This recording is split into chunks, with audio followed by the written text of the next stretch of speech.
एक phone call आई Trump की और नरेंद्र सरेंडर हो गया। उनका डंका जो है फट चुका है और वो शेल की खाल ओढ़े घूम रहे थे, पता लगा अंदर तो गीदड़ है उसमें खाल के नीचे। डरते बहुत हैं ट्रंप से वो मोदी जी। मोदी जी। हजारों सालों से जो इस देश के 10% लोग हैं, उन्होंने सब कुछ मान सम्मान धन दौलत पद अपनी मुट्ठी में कैद कर रखा है, ठीक है, और 90% को वंचित बना करके रखा हुआ है। जब तक 90% को सत्ता में बराबर की भागीदारी नहीं मिलेगी, ये जुल्म ऐसे ही चलता रहेगा। सुप्रीम कोर्ट में कहाँ है अति पिछड़ा, कहाँ है दलित?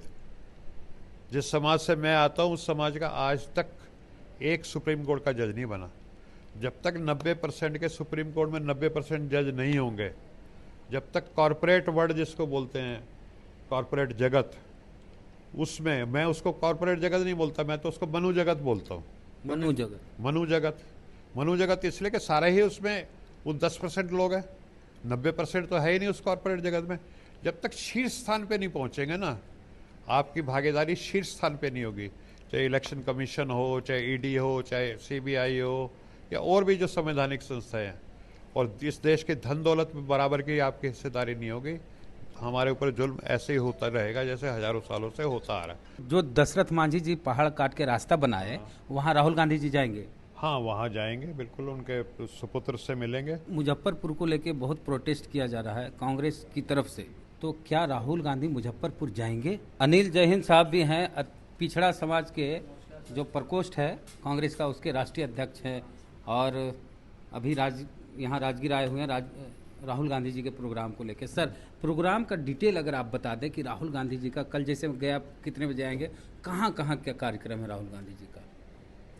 कि राहुल जी का कार्यक्रम तो है, लेकिन अभी सारी सिक्योरिटी क्लियरेंस आई नहीं है, ठीक है। राहुल जी एयरपोर्ट से उतरने के बाद जो दशरथ मांझी जी के सुपुत्र भागीरथ मांझी, उनके यहाँ जाएंगे, और वो उनके पुराने दोस्त हैं। और 2-3 बार राहुल जी ने मुझे पर्सनली कहा है कि भाई तुम मेरे को अपने दोस्त के घर नहीं लेके चलोगे क्या? तो अब ये संयोग ऐसा बन गया कि वो वहाँ जाएंगे और करीब करीब आधा पौना घंटा वहाँ पे वो रुकेंगे। तो जो दशरथ मांझी जी पहाड़ काट के रास्ता बनाए, वहाँ राहुल गांधी जी जाएंगे? हाँ, वहाँ जाएंगे, बिल्कुल उनके सुपुत्र से मिलेंगे। और आपने देखा 18 जनवरी का जो पहला हमारा बिहार का संविधान सम्मेलन था, उसमें राहुल जी के बिल्कुल बगल में बैठे थे भगीरथ मांझी जी, ठीक है। उसके बाद दिल्ली में भी 30 जनवरी को एक कार्यक्रम हुआ था। उस कार्यक्रम में बल्कि राहुल जी ने मेरे को कहा कि आप मेरे दोस्त के घर क्यों नहीं लेके चलते? तो मैंने कहा ठीक है, अगला जब भी मौका पड़ेगा तो आपको लेके चलेंगे। संयोग से वही रास्ता से। हाँ, संयोग से वो मिल रहा था, तो ये एक बड़ा अच्छा है, और राहुल जी बहुत खुश है वहाँ जाते हुए। उसके बाद हमने ये यहाँ पे रास्ते में एक जो मगध सम्राट, हमारे पुराने जो, ये तो मगध सम्राट की धरती है, और उनका एक बहुत पुराना एक महाभारत समय का एक अखाड़ा है, उसकी हमने परिवेशन वो चाहते थे राहुल जी उसको विजिट करना, जरासंध जी का। हाँ, तो काफ़ी लोग यहाँ पे जो तो हमारे पार्टी के भी है, चंद्रवंशी समाज के लोगों का था, और लेकिन वहाँ अभी तक फॉरेस्ट डिपार्टमेंट ने अनुमति नहीं दी है। अब क्यों नहीं नीतीश कुमार जी है जो भी फॉरेस्ट डिपार्टमेंट चलाते हैं, वो वहाँ चाहते हैं कि राहुल जी जाएं, ये तो मुझे नहीं मालूम, लेकिन वो अभी तक अनुमति नहीं हो पाई है, ठीक है। उसके बाद कार्यक्रम सीधा जो है उनका राहुल जी का यहीं है कन्वेंशन सेंटर में, और यहाँ वो ख़ास तौर पे अति पिछड़ों को जो उनका समस्याएं हैं, विषय है, उसको लेकर के, और जो भी इस समय देश की समस्याएं चल रही हैं वर्तमान में, उनको उनका भाषण रहेगा। और मेरे को लगता है, क्योंकि हमने 10-12 संविधान सम्मेलन करा दिए पिछले 1 साल में राहुल जी के, एक फीलिंग आ जाती है कार्यक्रम से पहले। तो कल जो राहुल जी का भाषण है, वो मैं आपको वेद जी बताना चाहता हूँ पहले से ही, कि बहुत गजब का रहने वाला है। आप उसको देखिएगा। तो मीडिया को अंदर आने नहीं देते हैं। नहीं, मीडिया का तो असल में क्या है कि मीडिया, आप जैसे मीडिया तो बहुत कम है ना जी, आपके आड़ में ऐसे मीडिया आ जाते हैं जो ईमानदारी से पत्रिका जैसे आप कर रहे हो ऐसे नहीं कर रहे। ऐसे लाइव चलते रहता है राहुल जी का। वैसे यूट्यूब पे लाइव चलता रहता है, फेसबुक पे भी। और आपने देखा कि बिना जो है कैमरा के अगर आप जैसे पत्रकार आते हैं तो हम तो स्वागत ही करते हैं, हमने कभी मना नहीं किया, लेकिन कैमरा नहीं अलाउ करते, बस यही है। जी। तो एक मुजफ्फरपुर को लेके बहुत प्रोटेस्ट किया जा रहा है कांग्रेस की तरफ से, तो क्या राहुल गांधी मुजफ्फरपुर जाएंगे दुष्कर्म पीड़ित के नहीं, परिवार से? देखिए वो जाएंगे, अभी कल के प्रोग्राम में मेरे को कोई जानकारी नहीं उनके वहाँ जाने की, क्योंकि जो उनका प्रोग्राम अब बना हुआ है वो सीधा गया आना है, ठीक है, और फिर वो गहलोर जो है उनका भगत मान जी का, और उसके बाद यहाँ का, और फिर एक कार्यक्रम गया का ही और है महिलाओं का। अच्छा, हाँ, तो उसमें राजगीर के बाद गया। हाँ, वापस गया में एक प्रोग्राम है जिसमें जो महिलाएं उनके साथ है, डायरेक्ट इंटरेक्शन राहुल जी का। और राहुल जी तो आपको पता है ना, भाषण कम देते हैं, संवाद ज़्यादा करते हैं, बातचीत। तो वहाँ जो हमारी माँ बहन बेटी जो भी हैं उनके साथ वो बातचीत करेंगे, संवाद करेंगे, ठीक है ना, और उनको समझेंगे वहाँ के उनकी जो भी परेशानी है, दर्द है उसको। ये आप जिस जगह पर हैं सर, ये नीतीश जी का गृह जिला है नालंदा, और उनका पूरा क्षेत्र कहा जाता है कि नीतीश जी का किला है जिसको कोई हिला नहीं सकता है।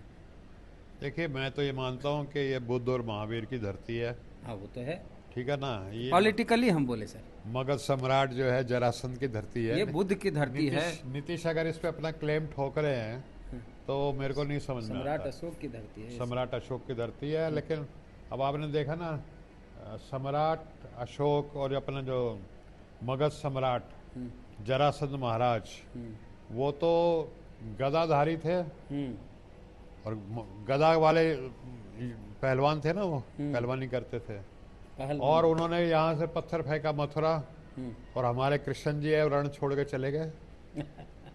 तो आप भी मानते हैं कि यहाँ से पत्थर मथुरा चले? नहीं, सुनिए, अब तो हाँ कथा है, माइथोलॉजी है जो भी है, और नीतीश जी ने उनकी जो मूर्ति बनवाई उसमें गदा नीचे टेक दिया। अरे सीज फायर थोड़ी करते थे मगध सम्राट, जैसे मोदी जी सीज फायर करते हैं, गदा नीचे जमीन पे टेक दिया, वो तो कंधे पे गदा रख के चलते थे। आइए सामने कौन आ रहा है। तो अब क्या कहें नीतीश जी के, हमारे पुराने मित्र हैं, बड़े अच्छे, हमारी बहुत बड़े अच्छे सामाजिक न्याय के लिए लड़ते भी थे एक समय में। आप किन लोगों के चंगुल में? नहीं, वो तो थे आपके साथ, आप लोग साथ रख नहीं पाए लोकसभा चुनाव। नहीं, मैं तो जनता दल के समय की बात कर रहा हूँ, 1990 के दशक की बात। अभी भी तो आपके साथ थे लोकसभा चुनाव से पहले, आप लोग रख नहीं पाए साथ में। देखिए, उस समय तो मैं पार्टी में था नहीं, मैं तो सामाजिक कार्यकर्ता था। पार्टी में तो मैं फरवरी में आया हूँ इसी साल। जी। तो और क्या कहना चाहेंगे, अति पिछड़ा दलित का ये विशेष कार्यक्रम है जो कल आएंगे लोग? देखो, कहना क्या है, कहानी हजारों साल पुरानी है और वही चल रही है। हजारों सालों से जो इस देश के 10% लोग हैं, उन्होंने सब कुछ, मान सम्मान, धन दौलत, पद अपनी मुट्ठी में कैद कर रखा है, ठीक है, और 90% को वंचित बना करके रखा हुआ है। और वो जो महात्मा बुद्ध के समय से लड़ाई चली थी, अब आप देखिए ना, महात्मा बुद्ध को कुछ अपनी निजी तो दिक्कत थी नहीं, वो तो राजकुमार थे, और राजकुमार होने के नाते उनको महल, सुख सुविधा, खाना पीना सब मौज मस्ती थी। लेकिन महात्मा बुद्ध से आम इंसान का दुख देखा नहीं गया, और उस दुख को देख करके इसका क्या निवारण हो, उन्होंने अपना महल छोड़ दिया और जंगलों में चले गए।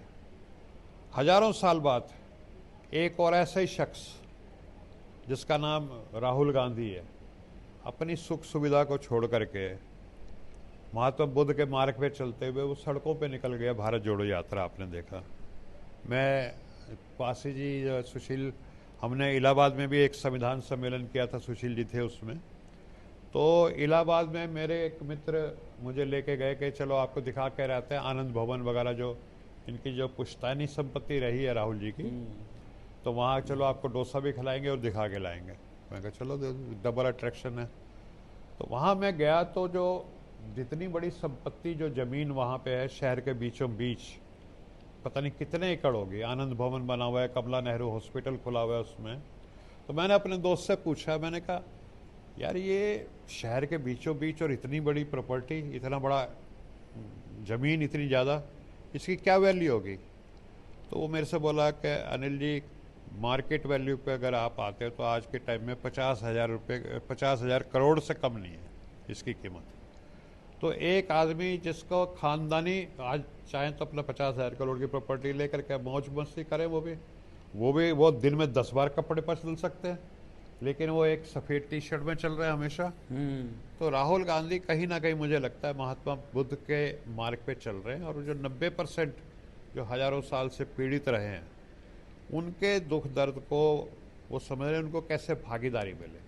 अभी आपने मुजफ्फरनगर का जिक्र किया, ठीक है, मुजफ्फरपुर का, सॉरी। उससे पहले मैंने एक दिन फ़ोन किया, हमारे जो अति पिछड़ा समाज के अध्यक्ष बने शशि जी, हाँ, तो मैंने कहा भाई तैयारी चल रही थी, क्या हुआ उस मीटिंग में भाई शशि जी? तो बोले जय हिंद जी, मैं तो जा ही नहीं पाया उस मीटिंग में। मैंने कहा अरे आप मीटिंग में क्यों नहीं गए? कह रहे हमारे समाज की एक बेटी थी, उसका हो गया आरा में और उसको कर दिया गया।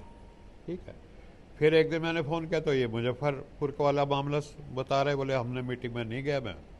एक और हमारे साथी है, उनका फ़ोन आया कि हमारे समाज के एक बुजुर्ग की गोली कर दी गई क्योंकि वो अति पिछड़ा समाज से आते थे।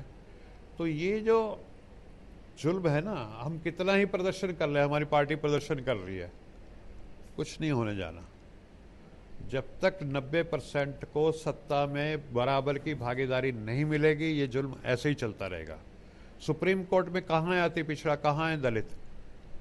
जिस समाज से मैं आता हूँ उस समाज का आज तक एक सुप्रीम कोर्ट का जज नहीं बना।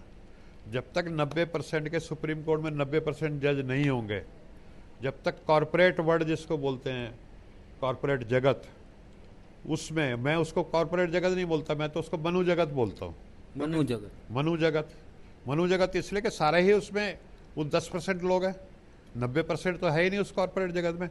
जब तक शीर्ष स्थान पे नहीं पहुंचेंगे ना, आपकी भागीदारी शीर्ष स्थान पे नहीं होगी, चाहे इलेक्शन कमीशन हो, चाहे ईडी हो, चाहे सीबीआई हो, या और भी जो संवैधानिक संस्थाएं हैं, और इस देश की धन दौलत में बराबर की आपकी हिस्सेदारी नहीं होगी, हमारे ऊपर जुल्म ऐसे ही होता रहेगा जैसे हजारों सालों से होता आ रहा है।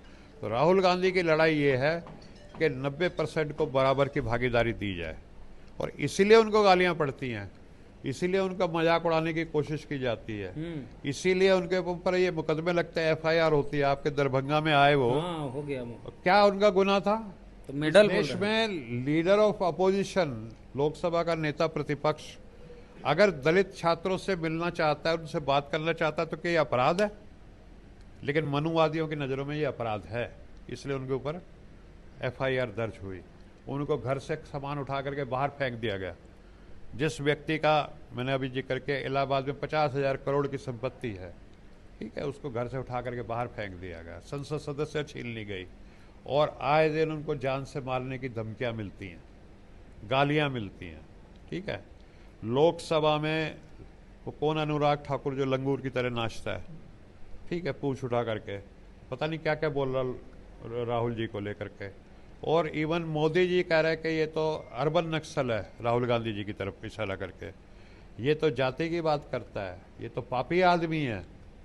ठीक है, लेकिन 29 जुलाई 2024 को लोकसभा में जब यही उनके साथ मजाक और वो करने की कोशिश की जा रही थी, अपमानित करने की राहुल जी को, तो वो लोकसभा में खड़े हुए अपने जब उनको बोलने का समय मिला तो उन्होंने कहा मोदी जी आप जितना मजाक मेरा उड़ाना चाहते हो उड़ा लो, वेदर यू लाइक इट और यू डोंट लाइक इट। एक चीज़ मैं आपको कह रहा हूँ कि जाति जनगणना हम आप ही की सरकार से और इसी लोकसभा के सत्र कार्यकाल में हम करा करके मानेंगे। तो वो अब आप देखो 30 अप्रैल को घोषणा कर दी मोदी जी ने। अब आपके इस कार्यक्रम से डर गए कि जाति जनगणना के बाद फिर करेंगे राहुल जी राजगीर में आकर के। 2 दिन पहले फिर मोदी ने अपना एक टाइम टेबल भी निकाल दिया, बोले हम ऐसे करने जा रहे हैं, आप चिंता मत करो। तो है क्या कि जो एक शेर भी है ना, हजारों साल नरगिस अपनी बेनूरी पे रोती है, बड़ी मुश्किल से होता है चमन में दीदावर पैदा। तो हजारों साल बाद इस देश के 90% लोगों को अपना नेता मिला है जो उनके लिए लड़ रहा है, और ये लड़ाई मैं दावे के साथ कहता हूँ उसमें समय लग सकता है, वो 10 दिन में जीती जाए या 10 महीने में जीती जाए, लेकिन इस देश के दलित, पिछड़े, आदिवासी जो अब सदियों से भुगत रहे वो इस लड़ाई को जीतने जा रहे हैं। ये जो जातीय जनगणना पे मोदी का झुकना और उसी के जो समर्थक हैं वो मोदी को गाली दे रहे हैं इस बात को लेकर के, ठीक है। एक विक्टर हुगो भी हुए हैं, आपने जरूर उनको पढ़ा होगा, बहुत बड़े फिलोसफर और दार्शनिक रहे हैं। उन्होंने एक वाक्य जो पूरी दुनिया में जिसको कहना माना जाता है, और उन्होंने कहा था कि no power on earth can stop an idea, not even the mightiest of an army can stop the idea whose time has come. यानी दुनिया की कोई ताकत, बड़ी से बड़ी फौज उस ट्रांसफॉर्मेटिव आइडिया, परिवर्तनकारी विचार का मुकाबला नहीं कर सकती जिसका समय आ गया हो। तो समता, भागीदारी, सामाजिक न्याय, इसका अब समय आ चुका है और कोई बड़ी से बड़ी मनुवादी ताकतें वो अब इसको रोक नहीं पाएंगी, मेरा मानना ये है। एक सवाल, ये लास्ट सवाल है कि मोदी जी जैसे पहले आते थे तो बहुत भीड़ होती थी, रोड शो करते थे तो दोनों तरफ लोग उन देखने के लिए उमड़ जाते थे। मोदी जी आते हैं तो उनको देखने के लिए लोग ही नहीं आते हैं, सभा में भी कुर्सियां खाली रहती है और रोड शो में भी लोग नहीं दिखते हैं। तो क्या मानते हैं ये इम्पैक्ट है राहुल गांधी का कि राहुल गांधी तो आते हैं भीड़ जितनी देखा ऐसा है, हमारे देश के लोग ईमानदारी को पसंद करते हैं, साफ गोई को पसंद करते हैं। और कोई ठगी की बात करता है, जुमलेबाज अगर होता है, मैं तुम्हारे लिए ये कर दूंगा वो कर दूंगा, और उसमें पीछे बात होती नहीं है, और वो एक्सपोज हो चुके हैं मोदी जी। उनका जो डंका है वो फट चुका है। किनका डंका फट गया? मोदी जी जो डंका बजाते घूम रहे थे पूरी दुनिया में कि मैं विश्व गुरु बन गया, वो तो सबने देख लिया कि एक फोन कॉल आई ट्रंप की और नरेंद्र सरेंडर हो गया। ये तो पूरी दुनिया कह रही है आज। तो उनका डंका जो है फट चुका है, और वो शेल की खाल ओढ़े घूम रहे थे, पता लगा अंदर तो गीदड़ है उसमें खाल के नीचे।